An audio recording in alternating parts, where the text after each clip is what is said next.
Genesis 1:14. Then God said, "Let there be lights in the firmament of the heavens to divide the day from the night, and let them be for signs and seasons, and for days and years."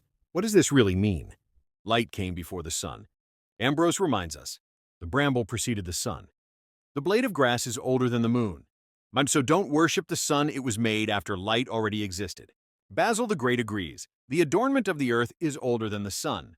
Light was created first. The sun and moon are simply its vessels, like lamps carrying a flame. So what were these lights made for? John of Damascus says, "The luminary is not the light itself, but its receptacle.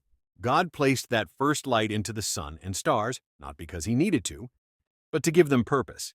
Augustine adds, "Time itself is a sign, a trace of eternity. Days and years are marked by the movement of stars." So when Scripture says these lights are for signs and seasons, it's not talking about astrology, but about time, rhythm, and divine order. Cyril of Jerusalem notes, "The stars guide us. Their rising tells us when to plant, when to sail." Even practical life is guided by their order. Ephraim the Syrian breaks it down. In signs, in our time markers, seasons, summer and winter, days, measured by the sun's rising and setting, years, matched formed by the cycles of the sun and moon.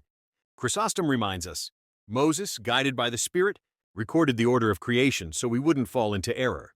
The lights were created on the fourth day, not earlier, so no one could mistake them as gods. Thomas Aquinas warns against superstition. These lights serve creation, not fate. They give signs of weather, help mark time, but do not control destiny. The lights above are not to be worshipped. They are servants of God, declaring his wisdom, not rulers over our fate. As Basil asks, if the beauty of visible things is this great, what must the invisible be like? Look at the heavens and give glory to their Maker. He gave us the stars not for control, but for awe, order, and praise. Follow for more deep dive Bible study from saints and church fathers.